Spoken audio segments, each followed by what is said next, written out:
WNST with our friends at the Modell Lyric. We're going to tell a story right now about a show coming up on October the 4th down at the Modell Lyric. And, of course, you know about Steely Dan being played there on October the 11th for my 50th birthday, as well as the John Mellencamp show coming down the line and Bill Burr. But Lord of the Dance is joining us here on October the 4th. They're performing troupe. The leader of the troupe from Ireland in the Michael Flatley presentation is Thomas Cunningham. He joins us from a place where I had a few beverages and a few stouts back in my day and toured the Guinness, the only other place they brew Guinness, Baltimore, Maryland, over there in Ireland. We welcome him in. He's coming over to America to perform this. First thing I should say, Tom, you're Irish, and I've been to Dundalk, Ireland, and Dublin, Ireland, and I went and saw you two over there. So I hope you're enjoying your downtime from this world tour you're on with Lords of the Dance.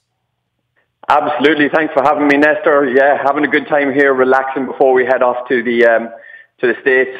Unfortunately, it's a bit wet and windy over here in Ireland, but that gives us a good excuse to get inside to one of the nice pubs and maybe have a stout or a beer ourselves. Or two, if you're joining me, for sure. Or even three. It comes to me, and I talk about all sorts of things at the Modell Lyric, and it's a beautiful facility, and I've been going there for everything when I was a boy like the Nutcracker, but rock shows come in, folk shows come in, and then there's what you do, which is a real Broadway-style dance production. This has been going on for a few decades. People very familiar with Michael Flatley. My wife's very familiar with your show. But let my audience, mostly a sports audience, but also out on the web, know what they're going to find when they get down to the Modell Lyric on October 4th. Do you know what, Nestor? It's a show, as you kind of said there, it's a show, it kind of crosses all sort of boundaries. We've been successful across the world for over 2 decades. It doesn't matter where you're from, what your background is, male, female, young, old. It's the kind of show that everybody enjoys. We're not going to win any prizes for our storyline. It's a very simple tale, but the thing about our show is the way it's told.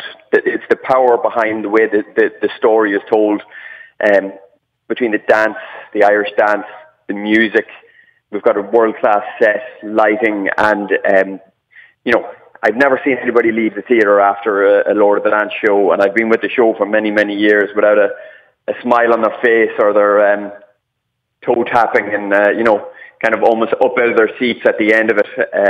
A lot of the times the audience are almost kind of eager to join in with us. So it's really energetic, kind of from start to finish. Once we get going, until the audience leaves the theatre, it's kind of high octane, and I think it's really enjoyable for everybody.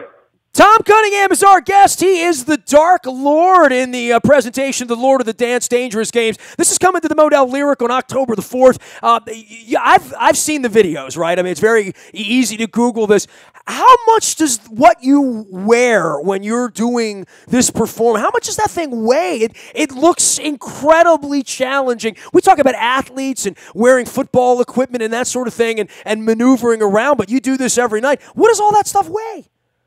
It's heavy.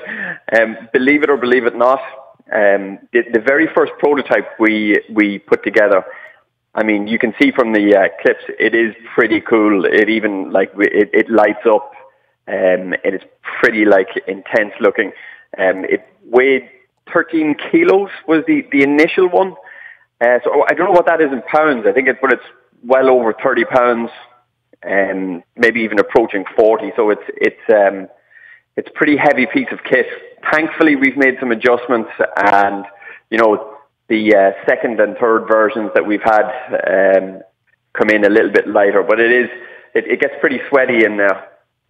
Well, we got a guy that's our running back on our American football team in Baltimore who famously does the Irish jig dance when he scores a touchdown. And the Ravens sent him over to Dublin and up to the hills to see Ireland and be a part of that. So much of this performance, from my understanding, is a celebration of your culture and your dance, right?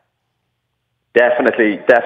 I mean, I've been doing Irish dancing my entire life, and before Michael Flatley came on and just, made Irish dancing famous across the world, nobody ever even dreamed it was possible that we'd be going to places like Baltimore, China, South Africa, Australia, performing Irish dancing and performing Irish music. But for me, for somebody who's been involved in Irish dancing since I've been 5 years old, like, it's just it's just a feeling of pride. When you go to wonderful places across the world, doing something that you love, and you're also representing your country and giving people like a little taste of your culture. It's amazing. I'm a lucky guy.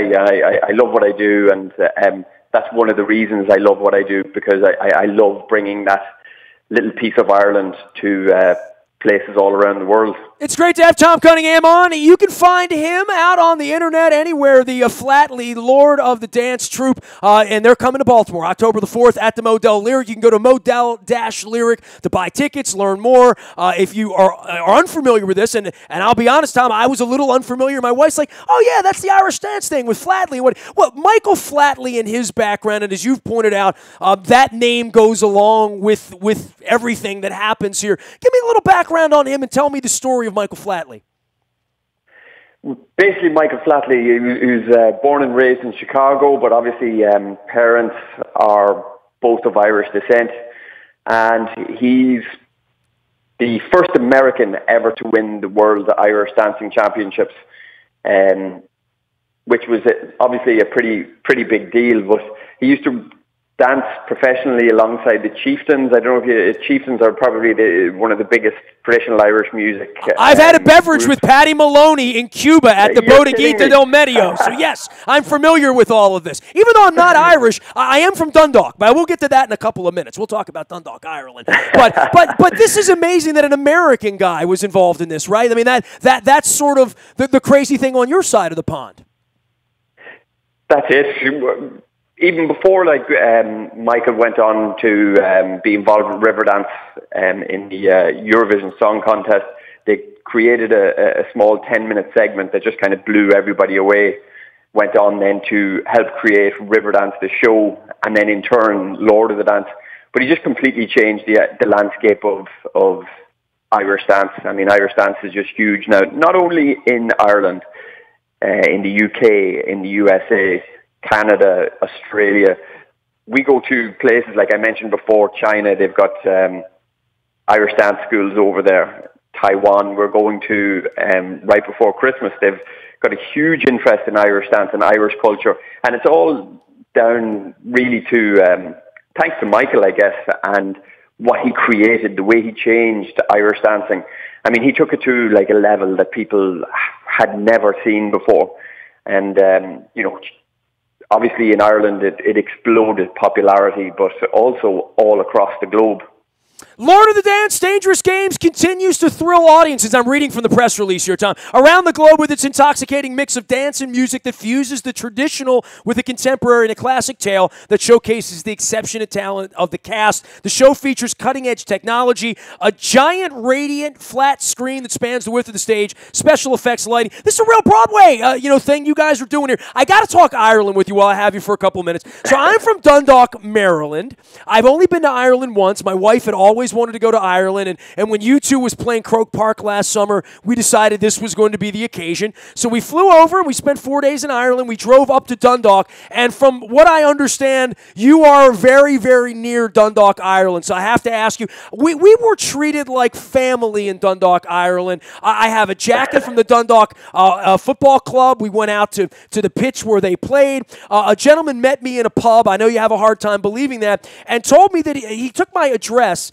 And a month later, a bunch of "It's a Dundalk thing you wouldn't understand" T-shirts showed up in my post box here. So I now have a friend in Dundalk, Ireland, and I also have a friend in Ireland. But Dundalk, Ireland, everybody in Baltimore, had a good time with me when I went over there. But it's like a real place. It's a beautiful little town, and you live very close to there, right? Yeah, I live in a little more sort of a village rather than a town. It's about 15 miles away from Dundalk. It's called Carrickmacross in County Monaghan. Not many people will have heard of it, but I'm very familiar with Dundalk, and I'm not at all surprised that you met so many nice people, because, we're all great up at this end of the country, very welcoming, and that's great. So I love to see, people that have great experiences in your more or less your hometown and stuff. I'm looking you up, Carrick really McCross here. You're just west of Dundalk off the R178, right? I mean, you're 15 minutes and you're in downtown Dundalk, right? That's it. If you just go out past that pitch that you were talking about, Oriel Park, where Dundalk play their home matches. Say that again. Tell everybody what the name of the park is, because people here didn't believe it. It is called Oriel Park. Oriel Park, and we are the Baltimore Orioles, our baseball team here. So when I took a picture at Oriel Park in Dundalk, people couldn't believe it, but it's true. And I have one of the red and black jackets, and I bought it in the gift shop over there. So that's my souvenir, other than a few souvenirs from the Temple Bar, which I'm sure you're familiar with that as well. Absolutely. Nice spot in Dublin. Good pint of Guinness. Very wet spot there in Dublin. Tom Cunningham is joining us. He is over in Ireland, just outside of Dundalk, Ireland. Lord of the Dance coming here to the Modell Lyric on October the 4th. I'm going to make some new Irish friends and maybe have a pint or two when you come to town. I tell you what, I want to see that, all of that gear on you, how heavy it is, and I've seen it out on the internet. Thanks for making some time and promoting your show that's coming here to Baltimore and talking a little bit about Dundalk, Ireland with me. And we both can agree U2's the greatest band in the world, right? Absolutely. I'm 100% with you on that one. We'll be doing the Irish dances on October 4th when Michael Flatley's Lord of the Dance comes to the Modell Lyric. Tom, thanks for your time today over in Ireland, and we'll see you over here on the other side of the pond soon. Nestor, look forward to seeing you. Thanks very much for having me. You got it. Thomas Cunningham from the troupe of Lord of the Dance making its way to the Modell Lyric on October the 4th. Hope you grab some tickets and go down there and see a great Irish show, a great dance, traditional and contemporary, little Broadway production coming here to the Modell Lyric. You can find me out in the buyatoyota.com audio vault 24 hours a day from anywhere in the world on your mobile device, and I mean anywhere in the world. You can even do it in Dublin. You find it on your mobile device. Download, listen when you want, where you want, how you want, in the buyatoyota.com audio vault. Our morning newspaper delivers to your email inbox at 7 a.m. each and every morning. It's all brought to you by Planet Fitness and planetfitness.com, where it's still $10 a month to get in the best shape of your life, guaranteed. Also, our morning newspaper brought to you by Laurel Park and our friends at the Maryland Jockey Club. They're racing this weekend down in Laurel. They got the DeFrancis Dash going on, as well as the Maryland Million on October the 20th. I am Nestor. I'm a very available individual. Nasty at WNST.net reaches me, whether I'm in Dundalk, Maryland or Dundalk, Ireland. We are WNST.net, AM 1570, and WNST, Towson, Baltimore, and we never stop talking Baltimore sports.